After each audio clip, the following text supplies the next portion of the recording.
تو یہ ایئرپورٹ بنایا، یہ بھی پاکستان میں کسی شہر نے خود ہی پیسے جمع کر کے اتنا شاندار ایئرپورٹ اور اتنے کم پیسے پہ کوئی ایسا ایئرپورٹ نہیں بنا. تو پہلے تو میں یہ بڑی دیر سے بنا ہوا ہے لیکن آج اس کی بھی مبارک دیتا ہوں.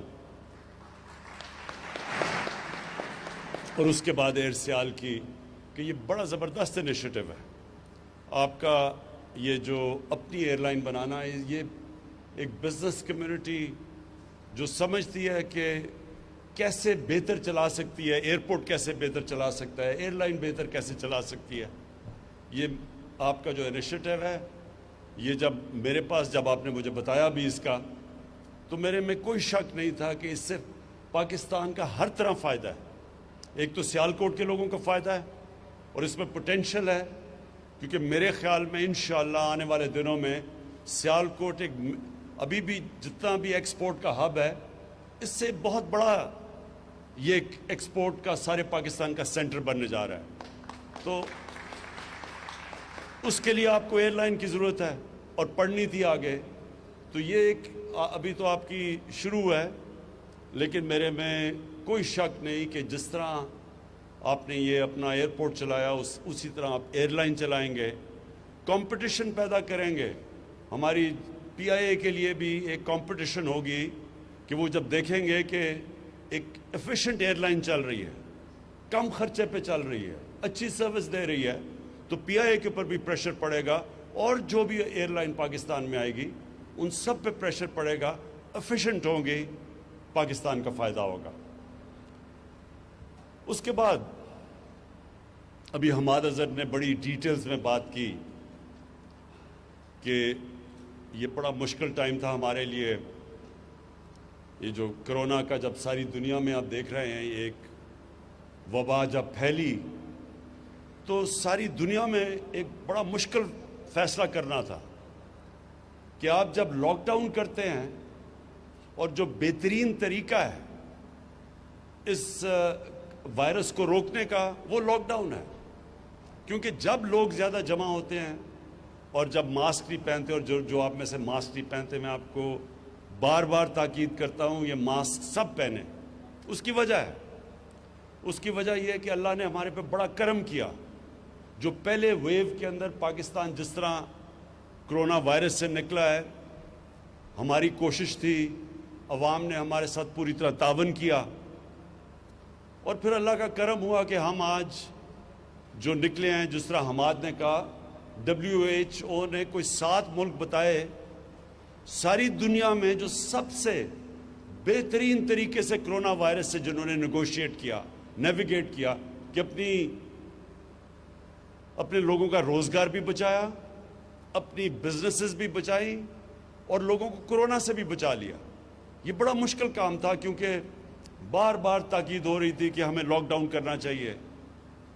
اور افسوس سے کہنا پڑتا ہے کہ وہی اپوزیشن جو میرے اوپر تنقید کر رہی تھی کہ میں پوری طرح لاک ڈاؤن نہیں کر رہا، اور ہندوستان کی مثال دیتی تھی کہ نریندر مودی نے دیکھیں کتنا زبردست ہندوستان میں لاک ڈاؤن کیا، وہی آج جلسے جلوس کرتے پھرتے ہیں جبکہ کرونا کے کیسز بڑھ رہے ہیں. اور ہم بار بار لوگوں کو کہہ رہے ہیں کہ یہ سردیاں اگر ہم نے یہ صحیح معنی میں احتیاط نہ کی، یہ سردیاں بڑی مشکل ہمارے لیے ہوں گی. جس طرح ساری دنیا میں آپ دیکھ لیں، امریکہ کے اندر آج ہر 4 دنوں میں اتنے لوگ کرونا سے مرتے ہیں جتنے ابھی تک 7 مہینے میں ہمارے اللہ کا شکر ہے نہیں مرے. یعنی اتنی تیزی سے وہاں پھیل رہی ہے. اور کیلیفورنیا میں پورا لاک ڈاؤن کیا ہوا ہے انہوں نے، انگلینڈ کے اندر انہوں نے بڑے سٹرکٹ لاک ڈاؤن کیا ہوا ہے، اٹلی میں کیا ہوا ہے. تو ہم ابھی سے اگر احتیاط کریں جس طرح ہم نے پہلے کی تھی، تو یہ سردیوں میں ہم اپنے ملک کو بچا سکتے ہیں، اپنی انڈسٹری کو بھی بچا سکتے ہیں اور اپنے لوگوں کو بھی بچا سکتے ہیں. تو اس لیے میں آپ سب کو بار بار تاکید کروں گا کہ سب سے آسان طریقہ اس وائرس کو روکنے کا یہ ماسک ہے.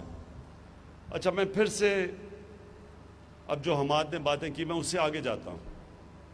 دونوں منسٹرز حماد اظہر اور رزاق داؤد، انہوں نے بڑا زبردست بزنس کمیونٹی کے ساتھ انٹریکشن رکھا ہے. مسلسل یہ ان سے انٹریکٹ کرتے ہیں، پوری مجھے فیڈ بیک دیتے ہیں، جو بھی بزنس کمیونٹی کے پرابلمز ہیں وہ ہمیں بتاتے ہیں، اور ہماری پوری کوشش ہے کہ بزنس کمیونٹی کو پورا انکریج کیا جائے تاکہ پاکستان میں پھر سے انڈسٹریلائزیشن شروع ہو۔ آج سے 50 سال پہلے 60s کی دہائی میں پاکستان نے سب خطے میں سب سے تیزی سے انڈسٹریلائز کر رہا تھا۔ ہماری جو انڈسٹریل پروڈکشن تھی وہ کئی ایشین ٹائیگرز کی ملا کے پاکستان کی ان سے زیادہ تھی، اور پاکستان جس طرح آگے بڑھ رہا تھا، اگر غلط پالیسیز 70s میں نہ ہوتی تو پاکستان کی انڈسٹری کہاں سے کہاں پہنچ جاتی۔ لیکن بدقسمتی سے جو پالیسیز تھی وہ اینٹی بزنس اور اینٹی انڈسٹری تھی۔ یہ اس کے بعد اب یہ پہلی آپ کے سامنے گورنمنٹ آئی ہے جس کی اب پالیسی ہے پاکستان کو انڈسٹریلائز کرنا، جس کی اب پالیسی ہے کہ ہم نے اپنی بزنس کمیونٹی کو انسینٹیوز دینے ہیں، ان کی رکاوٹیں ختم کرنی ہیں، ان کے لیے جو فریز یوز کیا جاتا ہے ایز آف ڈوئنگ بزنس، ان کے لیے ہم نے کرنی ہے تاکہ انویسٹمنٹ بڑھے۔ اور یہ ہم نے کیوں کرنی ہے؟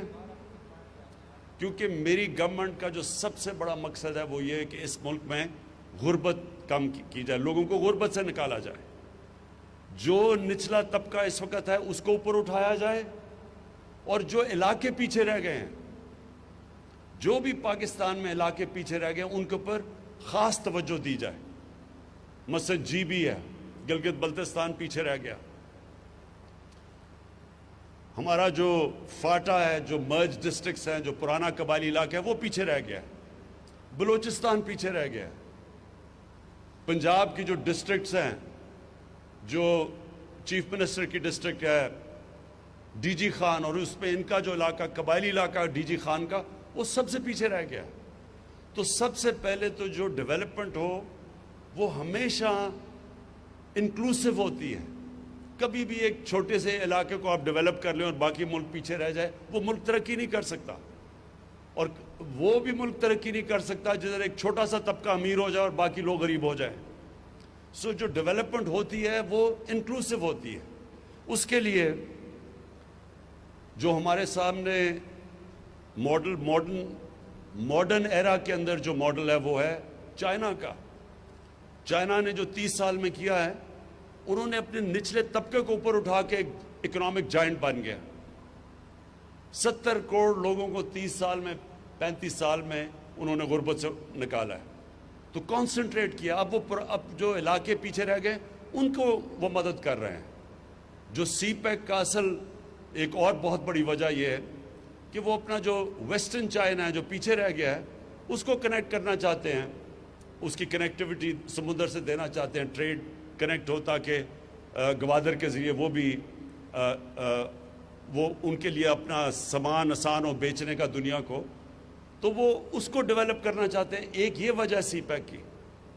تو ہم نے بھی اب پوری کوشش کرنی ہے کہ اپنے وہ جو علاقے پیچھے رہ گئے ہیں، جدھر احساس محرومی بڑھتی جا رہی ہے، ان کو اوپر اٹھائیں، اور اپنے جو غریب لوگ ہیں، جو کمزور لوگ ہیں، ان کے لیے پوری اب جو پالیسیز بنائیں، جس میں احساس پروگرام پاکستان کی تاریخ کا سب سے بڑا پروگرام ہے۔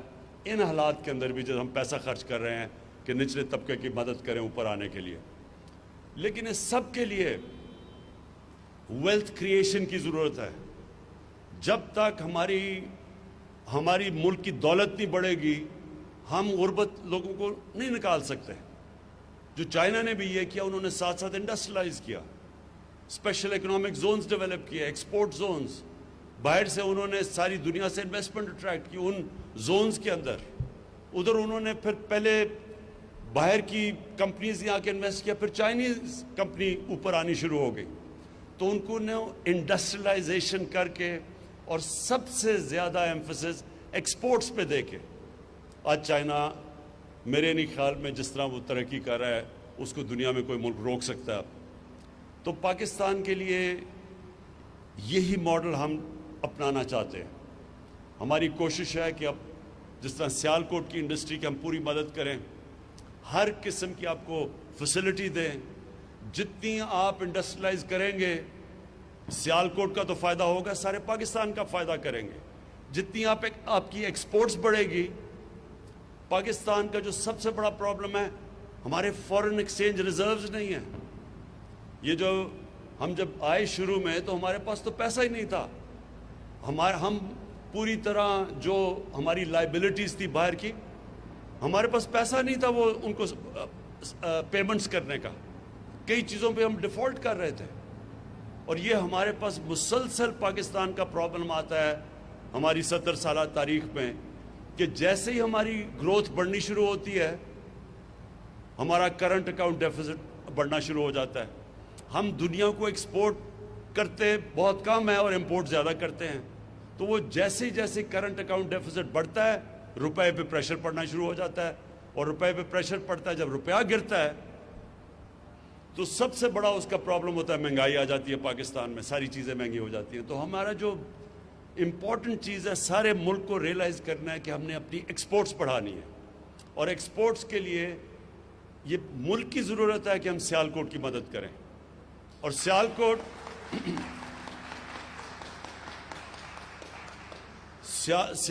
میں اور یہ جو ساری ٹرائنگل ہے، گجرانوالہ، گجرات، وزیر آباد، سیالکوٹ، یہ سارا جو علاقہ ہے یہ ایک تو ایکسپورٹس کے لیے ہمارے لیے سب سے بہترین علاقہ ہے جس کی اگر ہم مدد کریں، یہ اور کراچی اور فیصل آباد، یہ سب سے بہتر ہمارے لیے کہ اگر ہم ان کی مدد کریں گے تو ملک کا فائدہ ہوگا، ایکسپورٹس بڑھیں گی. اور دوسری چیز کہ اسمال اور میڈیم انڈسٹری سب سے زیادہ روزگار دیتی ہے ملک میں. ہمارا یہ بھی بہت بڑا مسئلہ ہے. ہمارے پاس ایک نوجوان آبادی ہے اور ہمیں مسلسل ان کے لیے نوکریاں کریٹ کرنی ہیں، اور وہ نوکریاں انڈسٹری سے ہوتی ہیں، اور خاص طور پہ اسمال اور میڈیم انڈسٹری. اس کے لیے میں آپ کو صرف یہ آج بتا دوں کہ حماد اظہر اس کو ہیڈ کر رہے ہیں، اور اب میں پرائم منسٹر آفس کے نیچے ہماری اب پوری کوشش ہے کہ جو مشکلات، رکاوٹیں اسمال اور میڈیم انڈسٹری کو ہیں وہ اب پرائم منسٹر کا آفس اور اس کے نیچے یہ حماد پوری ٹاسک فورس، پوری کوشش یہ ہے کہ اب ہم رکاوٹیں ان کی دور کریں، آسانیاں پیدا کریں اپنے اسمال اور میڈیم انڈسٹری کے لیے.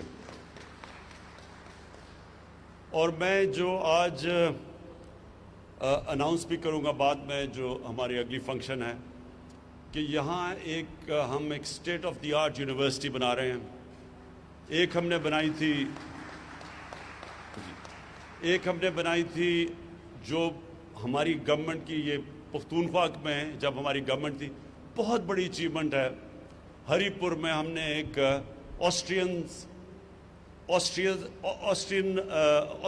آسٹریا انجینئرنگ میں بہت آگے ہے دنیا سے، جرمنز اور آسٹرینز بہت آگے ہیں. تو آسٹرینز کے ساتھ مل کے ان کی ایک اسپیشل، ان کی بڑی ایلیٹ انجینئرنگ یونیورسٹی ہے فوہوک شولے، وہ ہم نے سیٹ اپ کی ہے ہری پور میں، جو کہ اب شروع ہو گئی ہے. 4 سال لگے ہمیں، وہ اب شروع ہو گئی ہے.